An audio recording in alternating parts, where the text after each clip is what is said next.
If you're coming to me telling me you don't have time to network, you don't have time to do the follow-up, yet flip that over and you're maybe spending 3 to 10 hours a week on social media, I'm probably going to have a bit of a combative response with you.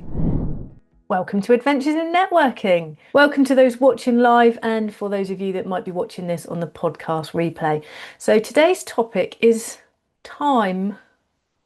Topic that's been talked about endlessly, I feel, and I feel like I'm even boring myself talking about it. So we're going to address that today because something weird is going on with time. It's always been a problem for business owners, but it does feel like it's getting worse.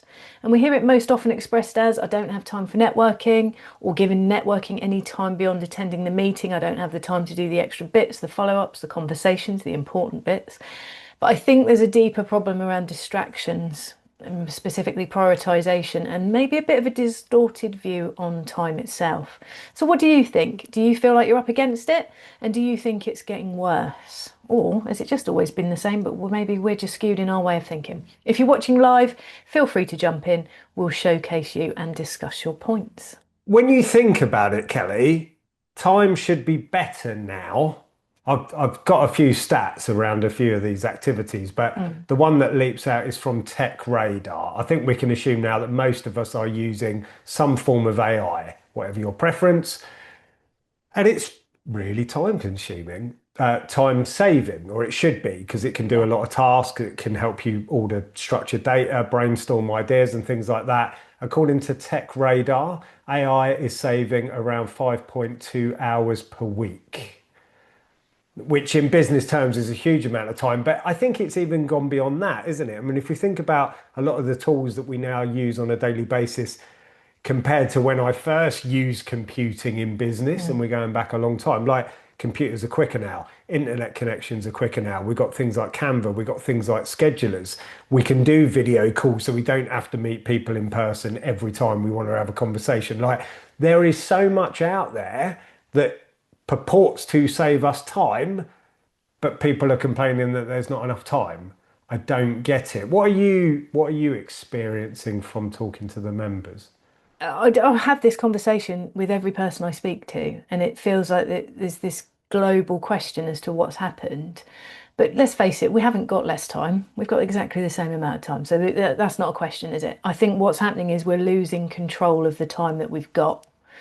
And there's a lot of being visibly busy versus being productive busy.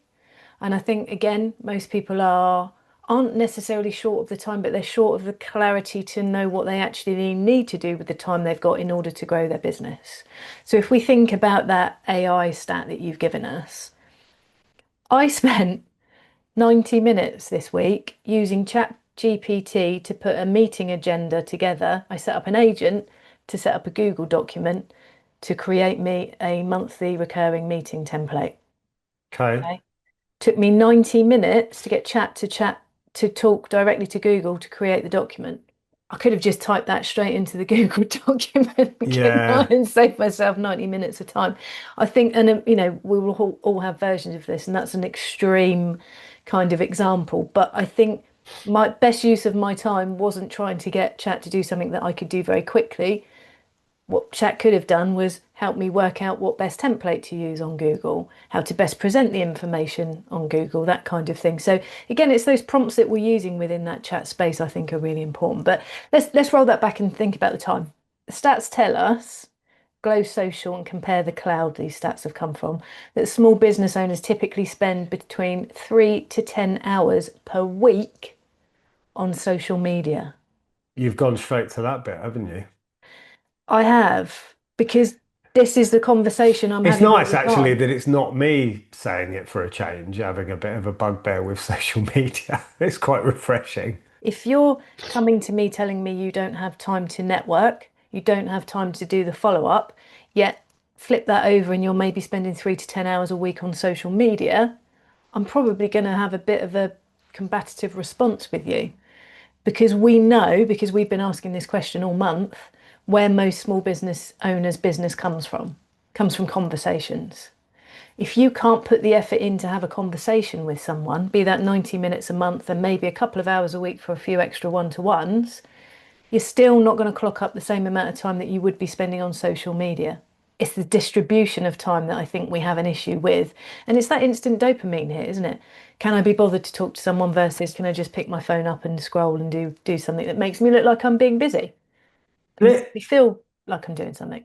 It's a weird dynamic, isn't it? Because people will say, and I do understand this, but networking's a slow burn. What? So you're Massively. telling me I've got to have speculative conversations with people, not pitches, Mm. because this is very much what we condone within our network. Like, don't go ploughing into a first contact with someone with a pitch, because our natural reaction as a human being is to go, no, thank you, and we put the shutters down. So don't bother. So Yeah. straight away you're going to go, well, okay, so what do I then do instead? Fine, have a conversation, get to know the person first. So, all right, so that's one conversation. Then in the second conversation, that's when you can start saying, can I tell you a little bit more about my products and services? You do the same, and we'll start to ascertain whether we've got connections for each other. And people will go, oh, that's a long time, isn't it? But this is the kicker. Or you've said the numbers, and what was it again? 3 to 10 hours a week on social Mm. media. I don't doubt that, by the way. I Mm. think I'd say for some people that's quite conservative. I mean, it is quite a broad range, isn't it? But you won't question that. Mm. You'll question networking because you'll say, and even at the end of those two conversations, I might not get a sale. Yes, you're right. You might not get a sale. And and if you were basing everything based on an ROI outcome, I understand your contention. My contention back the other way is, do you derive a measurable result from that 3 to 10 hours a week? Yeah. And most people don't. Well, we've got another stat about that, haven't we? Yeah, we have. We have. Where is the stat there? Yeah, less than a third. So 31% of UK small businesses actively track social media ROI. I mean, that's crazy. Why do we scrutinize every other part of our business? I've got friends in marketing, friends in sales.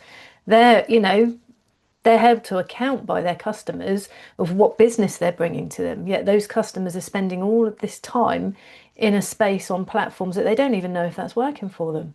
If you don't, the data tells you everything you need to know about your business. Okay. And if you're not tracking the data, you're just aimlessly out there, aren't you?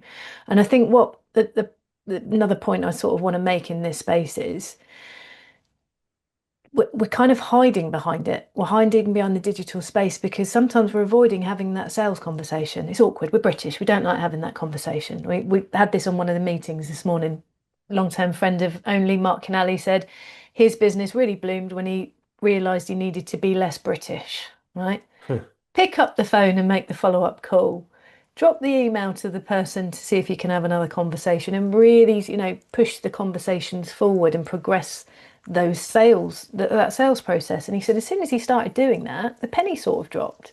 They'd either say no, and then in which case he'd then have a clear head because he moves on to the next person, or he's made the sale. But again, the month before this, we had a question around sales, didn't we? And so many people were frightened of having that sales conversation. Whereas if you sit behind social media, I'm kind of doing sales. I'm showing my intention, but nobody's coming to ask me, so I don't have to have the conversation, do I? And that's not a good place to be, is it? So it's for me, it's about longevity of business. If you want a sustainable business that will give you the longevity over the however many years you want to run it, you've got to have that consistency in your networking too. That's got to run alongside your business. Well, assuming you derive an outcome from it, because I think it's Assuming you important to drive. say we are not, we are biased towards networking. Of course, As yeah. small business owners, I still believe it's the best pound for pound way to get business. Yeah. Well, look at this other stat about, and we are picking on social media, so Oh we yeah. will open this up. But social media is an easy target purely because if you don't have enough time in your business, that is the place to start because typically it is the biggest time drain. Here's a Mm. couple of other stats. The cloud, compare the cloud says that organic reach on major platforms like Facebook is often below 5%, LinkedIn company pages less than 2%. They're the worst stats, by the way. Yeah. I've deliberately picked the two worst stats, but the point is there, if you don't measure an outcome from social media, you don't even know if it's working full stop. And we all know that organic reach of any one post that you post is going to be a minor percentage of your followers. Mm. Is that really effective use of time? I just feel like it's the low-hanging fruit one. You can get fantastic results through social media. You know, we Yeah. do really well. We get a lot of visitors come via LinkedIn, for example. Mm. But it's something that we can measure. We can A measure the click strategy. through. It's a strategy. Yeah. Exactly that. So the content kind of builds the awareness and things like that. But if you are struggling for time, start with social media and then work on from there. What else is there? What other typical areas would you say, Kelly? We're our own worst enemies. We fill our diaries because we can. You know, just because we have time doesn't mean we have to cram it. Oh, I'm talking as much to myself here as anybody else. But it's that almost that thought process is I've got to be sat at my desk doing something. But I'm not quite sure what that thing is, so I'll just sit there and I'll do this thing and work will happen. If you don't have work to fill your day 9 till 5, don't sit at your desk 9 till 5 staring at the screen. You know, again, it being realistic about what time you're using. I think again and then on the other side, I'm speaking to business owners who are looking to do less. But realistically, wanting to earn more as well. That's not realistically. It's not realistic, you know, wanting to work less and earn more money than I'm currently earning now. Hang on, that doesn't compute, does it? So I think expectations, the realism within business, I think there's just a bit of a conversation around what actually do you want your business to be? What do you need to do? What are you skilled to do within your business? And where do you need help? Because we can spend a lot of time in areas of our business that really are not time efficient, that can Yeah. drain us, can help lead to burnout, when we could outsource those bits and claw back some of that time.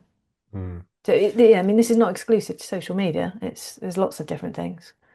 Going back to your point about work less, earn more, you can do that, Yeah, but people want a shortcut and leap to it, don't they? I mean, if you're going to do that, you need to either build an engine that's really efficient and has yeah, got loads of automation and process and leaves you to do the real value add aspect of it, or you've got to build a very different business that's more about, you know, high volume turnover of stuff. yeah. You can't just conjure that out from thin air. And there's something really profound about this time saving thing, and I'm foreshadowing the only talks that we're going to be doing on Mm, AI, where we talk about Sean Hyland talks about the idea that if you are going to save time, use it, and this could apply to any time saving. We were talking in mhm. the context of AI and automation. If you are going to find a way to save time in your business, it's the saying, isn't it? Nature abhors a vacuum. Like, box that time off Yeah, and spend that time either doing something that you enjoy or with your family. And yeah, there's a limit to that. This is what you're getting at, isn't it? With 3 to 4 days, you can just do that all the time. Don't expect to then maybe develop your business beyond where it is. yeah. Sean's point was have that time to work on your business. What's working? What isn't? What could I improve? Where am I moving this to in future where I could work less Mhm. and earn more? Get feedback from your customers, Yeah. speak to people. And again, this brings us back to the networking thing. Mhm. Are we saving time to facilitate conversations more? I'm not sure that people are. Why should they? This goes back to our question where we talked about business online can feel a little bit faceless. Yeah. We are doing a lot on social media. There's a lot of people broadcasting to each other. Mhm. Have conversations. Are they becoming more important, Kelly, and why? Definitely, because opportunities come from conversations, not just being visible. Like people will see you, you know, even if you're on a networking meeting and you see somebody there, fine, I'm visible to them. I've actually got to put the effort in to reach out to have a conversation with them. Like the stuff's not going to fall on my lap just by being in that space with someone. Same with seeing people online. You know, I might see somebody's stuff all the time, but then I might have a conversation with them and suddenly something clicks and it moves the boat forward a little bit. And I do believe that the more digital things become, the more as humans we crave that connection and conversation because it's an almost a bit like wallpaper, isn't it? and we're seeing it all the time, and it's not really doing anything in our minds. We just want to have the conversations, and I think people are craving that. But equally, they're craving it, then they do too much of it, they get worn out by it because they're not getting anything from it. So it's about, again, having that measured effect of what's right for me. What's right for me won't be right for you, won't be right for the next person. And don't do what everybody else tells you you need to do. If that's one conversation a week, one a day, one an hour, that's up to you, isn't it? But I think it can be in the online space, having a virtual cuppa with somebody. I think that's invaluable for people. Mm. Does it? I think it stands out more as well, doesn't it? We're Yeah. all very aware of the sea of AI content, you know, and again, this is part of a different conversation I had. Like AI content's not even that bad. It's competent, Yeah. you know, you don't get a lot of typos and errors. It all just sounds the same. Yeah. And that there's and I need to come up with a word for this. You get these little flickers of recognition and connection at networking, Kelly, don't you? Where Mm. you really feel quite palpably the difference between when people are just kind of talking and saying, "Hi, this is me. This is what I do." And I'll listen to you. And you'll say something, it might be because you pick on something in their background, or, like, Mm. "Oh, Kelly, is that you with going Price there? And Yeah, it you've is got your actually, arm yeah. around him, is it?" Yeah. He looks really uncomfortable in that picture, Kelly. But you know what I mean, don't you? You get that flicker of connection, and Mm. that's true connection, isn't it? When people feel like, "Oh, you've understood me. You've Mm. asked me a question, and you've made me think we're on the same wavelength." It's something to do with breaking through the screen Yeah, because we're all just sat at computers, aren't we? But we don't, as human beings, we haven't changed that much in that we still want that bit where it's like, that person's heard me. definitely. I mean, what a difference it makes when you do talk to somebody that hears you and pays attention to you. So I had two messages this week from two people telling me, did I know that Wet Wet Wet are touring this year? And I might want to get tickets, right? Only those sort of closest to me or asked me questions would know that I was a big fan of Marty Pello back in the day and I followed him all over the place. They're both networking connections. Good friends now that have gone, Kelly, I'd like that. But how many conversations do you have with your networking connections that go that deep? Hmm. Like really get under the skin of the person you're talking to, getting to know them, getting to understand who they are, what they like, what they value, so that when you are seeing these things, you can go back to them and go, oh, I saw this and I thought of you. Hmm. When do you do that? That's invaluable because again, they're forefront of my mind. It actually shocked me, and I was like, that is so lovely. They've paid attention and they've remembered that that's something that's really important to me, and they've reached out to tell me. That time investment to build that level of connection, like, and you say wet, wet, wet. There's a practical version of that where 10 years later, someone comes back to you and goes, "Oh yeah, you need to do you now work for, let's just think of something like you work for Google and you want someone to present on networking. I'm going to connect you with Kelly. I haven't seen her for 10 years, but she is exactly the person that embodies the kind of networking presentation that your employees will want to see." Yeah, Like, what's that worth to you? huge. And that's what networking creates, isn't it? Is loads of pockets of people that are out there that then remember you and will put themselves out for you. Mm. I'm not sure how often that happens by just posting on social media or sending another email. Well, I mean, there is a flip side to that. If you are posting and you're having people comment on your posts, or you've got people that are consistently liking your posts, be proactive and ask them for a one-to-one. Like, I mean, that's an easy lead in, isn't it? Because they're obviously following you, they're liking you. We've all got people that will do that for us. And some of those people aren't people that we talk to all the time. So naturally, wouldn't it make sense to just have a conversation with them and see where that conversation goes? And I think the important thing here is if you can't give somebody half an hour of your time, why are you networking? I don't understand that. And we've been talking about this week as well. If an hour one-to-one is too long for you and you're time poor, do half an hour.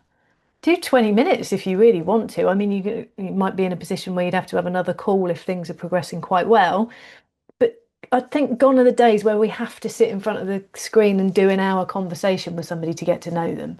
We can do that in half an hour quite easily. So, you can claw back some of that time and be realistic about what's right for you.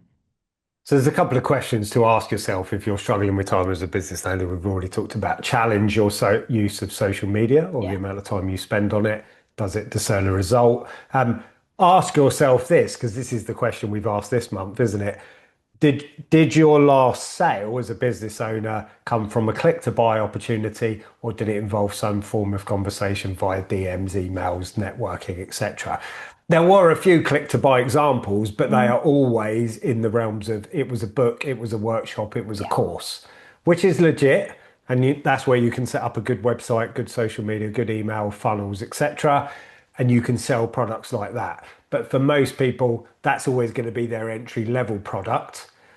The people that then upsell from that product will probably involve a conversation. And most of the more one-to-one kind of be the higher end kind of business to business engagements, of course they involve a conversation. So are you engineering out conversations, or are you trying to engineer time savings to facilitate more conversations? And it has been quite a penny drop moment for people, isn't it? It Like, really has. Yeah. is that really good use of time? Yeah. Yeah. Any other Yeah. thoughts on that? Well, I think the point here is if you redirected some of the time that you spend during your working week on stuff that you don't know has a measurable outcome, not just picking on social media, whatever it is, if you're consistently doing stuff that you don't know whether it's working on your for your business, just redirect some of that time into conversations and building relationships. Go back to old conversations, go back to old clients. Just spark some conversations up because results will shift really quickly. It's Mm. almost impossible not to have X amount of conversations and something good happen from them. Well, Near on impossible. that there are some factors in that. What do we mean by a good conversation? Because I know for a lot of people, like, right, you could even apply, we're picking on social media, aren't we? But you can apply the same principle to networking, Yeah. right? You can go to networking events, you can be a prolific attender and still not really get into any meaningful conversations, because what you're really doing, and this applies to the people that flit around networks, or you get a free visit there, and that one you can just dive in and out of. Um, I just turn up, I do my pitch, and I bounce, and I'm done. And I've done networking. That can be an incredibly pointless time drain. So when does networking become valuable? You talk about conversations. What is a conversation that then gets you to a meaningful outcome potentially? Well, you've got to have a goal, haven't you? You've got to have a goal and then set an intention for every conversation you're having. So, first of all, have you got a goal for when you're out networking, what you're trying to achieve? And that'll be different for different people. That might be business, that might be community build, that might be whatever. But then when you bring it down to the individual conversations, have you done your homework on the person you're talking to? Because you can save yourself some time in the conversation by looking at their website, looking at their LinkedIn profile, finding out a bit about them and getting some questions ready for them rather than just fumbling around, spending 10 minutes trying to do that bit within the conversation. But also, how can I help you? What you absolutely should be asking that question. How can I help you? Or who is a good introduction for you? It's nearly Mm. impossible. Like, I know I sound like a broken record, but every person I speak to, I can introduce them to someone. Whether I do or not is a different matter because obviously there's only so many times you can do that in a day. But if you've built that trust and that rapport with somebody and you gel with them, you should be looking to push the conversation forward so that there's an outcome for both of you and it's reciprocal. It's not Yeah. one-sided. But, we've had a conversation. I know a bit more about what you do. Who could I introduce you to? And then do it. I mean, say what you do, what you say you're going to do. You could even do it while you're on the call. I've done that before. I've opened up my LinkedIn and I've gone, oh, yeah, tell me a bit about who you want to connect with. All right, okay, yeah, no, I know this person. Do you know this person? No, right, I'll send you a connection. It's Yeah. so easy. The shorthand for that is be interested. Be interested. Because we know a lot of people struggle with this aspect, and that well, but my agenda, like you say, set an agenda. I want to find out if you could either be a customer or whether you can refer me to someone who would be a customer.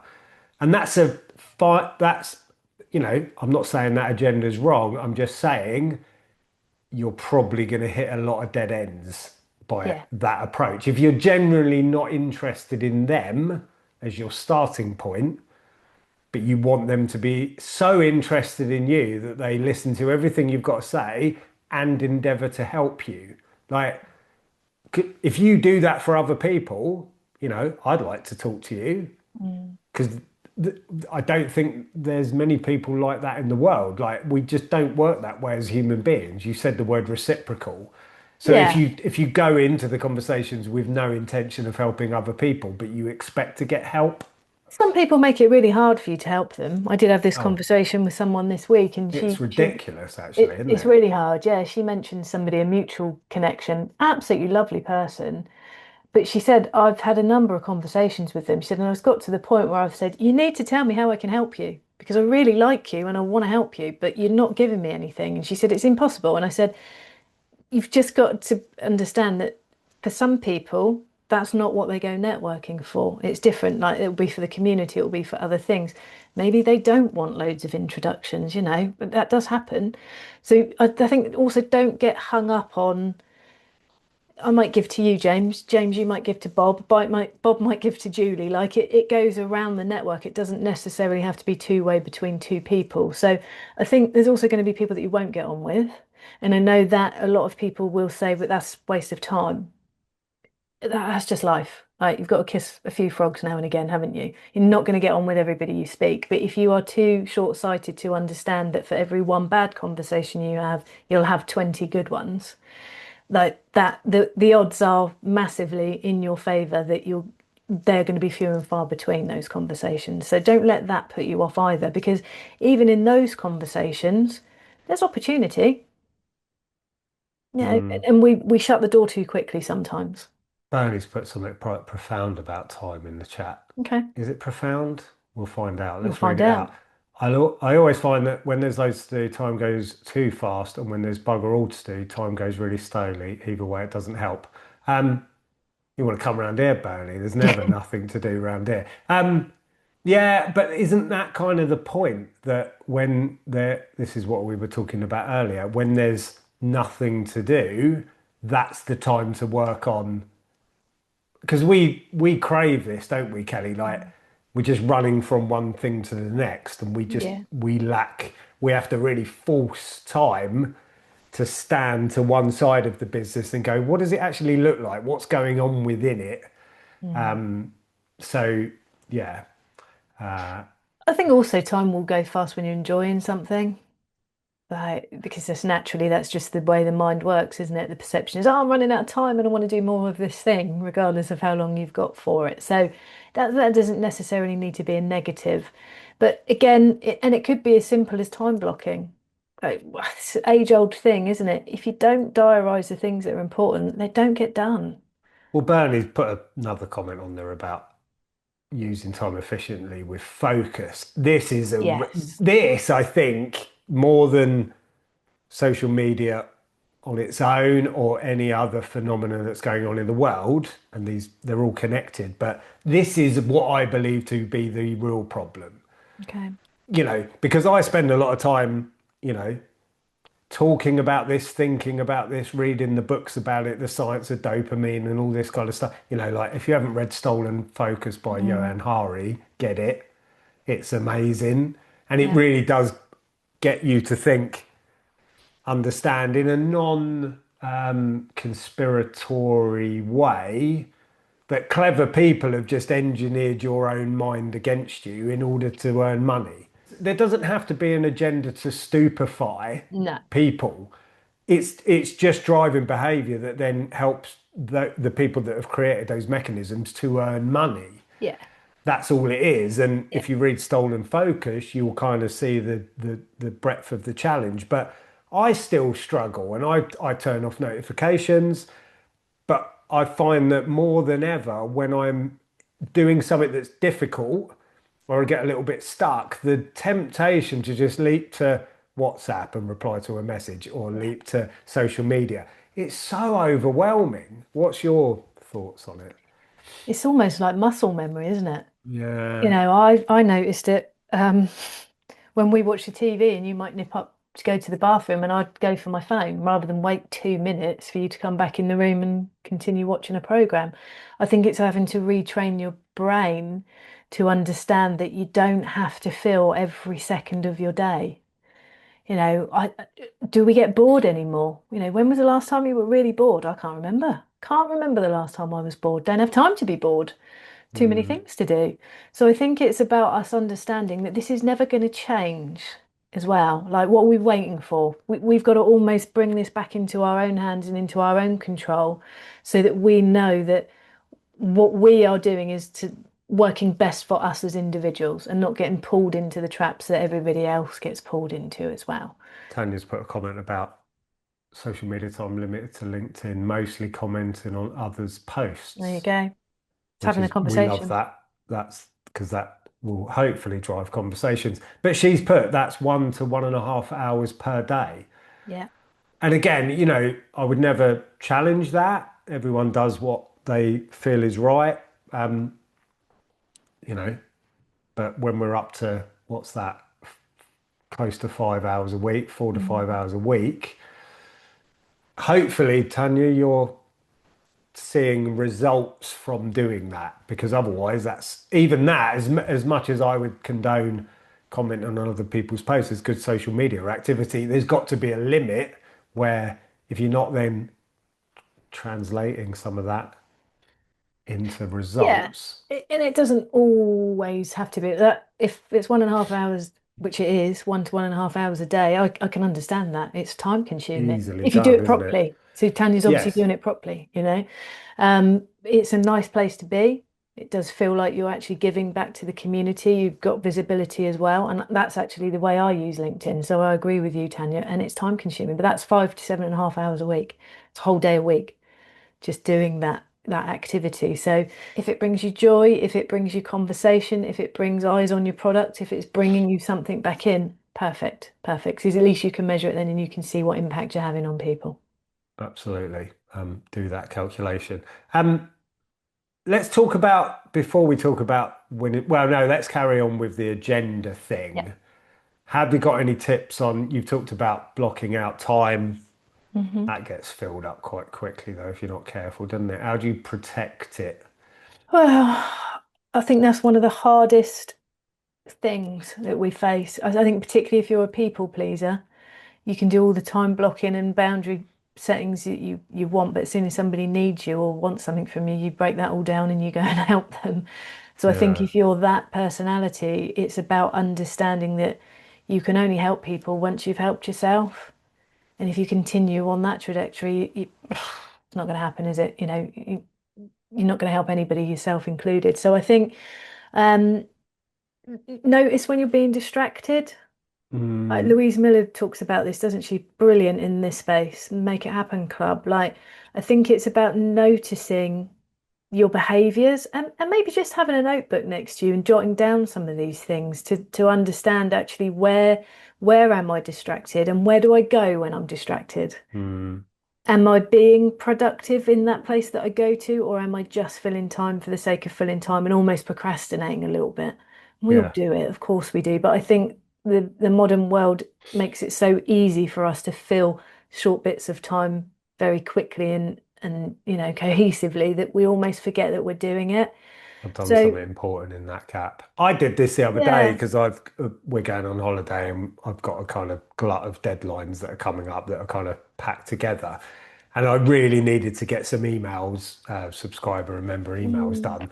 And I thought about Louise because I started doing it, hit a bit of a hiccup, not sure what to put there, jumped onto something. And eventually I said to myself, right, no more.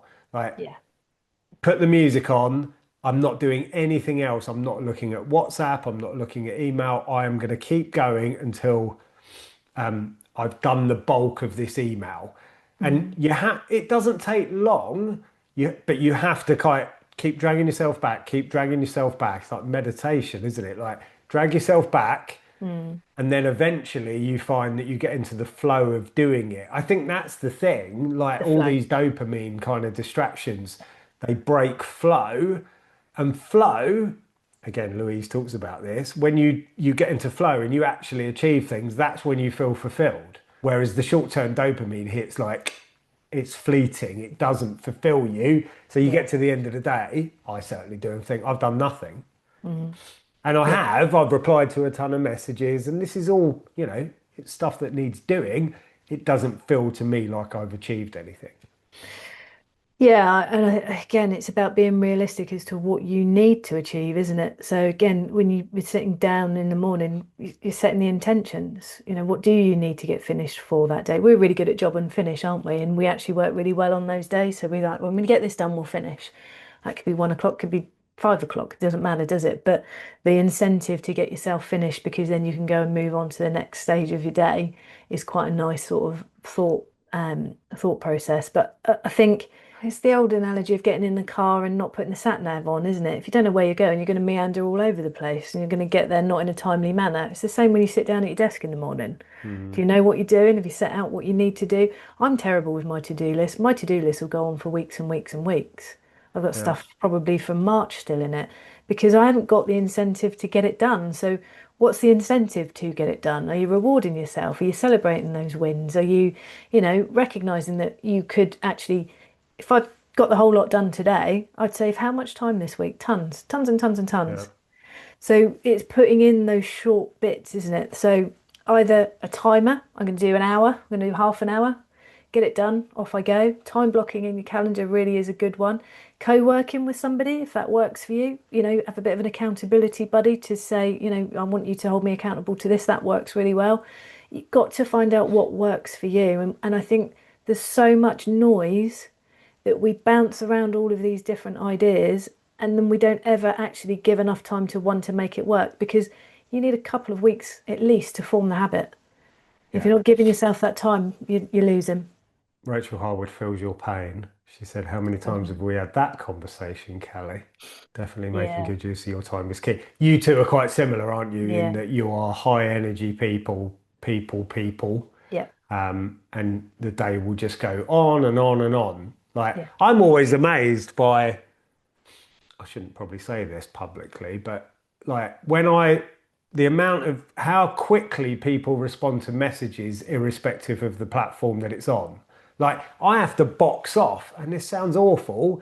If I replied to every WhatsApp message, as and when that message came through, I would literally never get any work done because the majority of people will reply to your reply immediately. And I sound really like I don't want to communicate, but it's one of those things, isn't it? And if we extrapolate that across multiple platforms, if we include emails, yeah, I have to box off time where I say I'm out of comms, yeah. like because I will never get any bulky work done. And I do worry, not worry, because it's not my concern, but the people that are replying immediately to every message, when do you get, maybe their businesses are set up differently to mine, I don't know, And it, but and it will be, I mean, I'm the opposite. I reply to them very quickly, but I manage quite a lot of people, so you they will are in a expect to get people it. space, aren't you? I'm in the people Yeah, space. But I think you make a good point. I think again, it's one of those, oh, I've got a message, so I'll just do that it's quickly. easy, isn't it? It's easy. In Yeah. comparison. Well, let's Yeah. talk about, just to wrap up, let's talk about chat Yeah. or, insert name of your favored AI platform. We do like chat. I know people are saying it's moved on, but I also hear other people saying they've all got strengths and weaknesses. They're in a race. They're all gradually catch each other up and, they're all decent and they're all flawed. Mm. What I found in terms of time, you mentioned your version of, getting chat to build a report. I even tried using chat as like a task manager. It was woeful. Like, because it doesn't, it makes loads of assumptions and it'll never like go, I don't know. It like if it could just say, I don't know, James, I would have saved so much time because it Yeah. just works on the assumption that it's talking as an authority. And that was another one of those things where I ended up buying an old-fashioned double-page paper diary. I think sometimes we are chatting to chat instead of just doing the thing. Like, I think if you're being honest with yourself, how many times have you gone to AI to do something which you could do very quickly yourself? And I think that I'm very mindful of that. I've become more and more mindful of that this week alone. I'm losing the ability to think for myself. And we talk about decision fatigue. That's a big thing as well, isn't it? Not being able to walking around the supermarket like a zombie because I don't know what I'm looking at. Like we're not helping ourselves with things like this. You know, I'll use myself as an example. I go to chat for the most ridiculous of things now because it saves me using my brain. That's a really Yeah. slippery slope. It really is. It's another distraction and it isn't saving time. It's putting us down a rabbit hole. It's brilliant at certain things, isn't it? Like laying out documentation, bringing Yeah. elements together, brainstorming, even giving you like content outlines so that you can then start to humanize them and stuff like that. But that I call it chatting to chat. Like you can just get stuck in a loop where Yes. and it starts to drift and then you go no we've moved off the point there and then you're trying to explain to get back to the point and it's going in it and you're like what am I doing Mm. like I'm Yeah. not this isn't helping and I've drastically cut down my use of it but I mean again that's a maturity thing isn't it and I think Mm. that's a kind of help summarize this whole thing isn't it like it's your time is that thing that you're doing helping you get a result? Is it making your life better? Is it making you more time efficient? You know, just run that by as a kind of sanity check. And then Mm. if you are saving time, like what are you then, where What are are you you replacing? reassigning that time? Or are you just then Yeah. back in your own kind of loops? Any final thoughts from you? That really is the final piece. What's the point and the purpose of saving time? What do you want that time for? And are you actually achieving that thing as a result of saving the time? Because if you're not, it's all pointless anyway, isn't it? So I think having a clear mindset of, for me, I know what I want to do with my extra time. I could fill extra time endlessly. So, and I've got an order of priorities, but if I'm saving time here, where am I going to put it? Or is it just because I just want to work less? That's fine, but what's the reason? Well, thank you for watching, everyone. We've had a really nice group of people. Sarah Woods just said hello. Thanks to everyone who's joined us on the live stream here today. So we're back, Kelly. We'll be doing We're this back. monthly again, Adventures in Networking. Um, Thanks for joining us, and we'll see you again next month.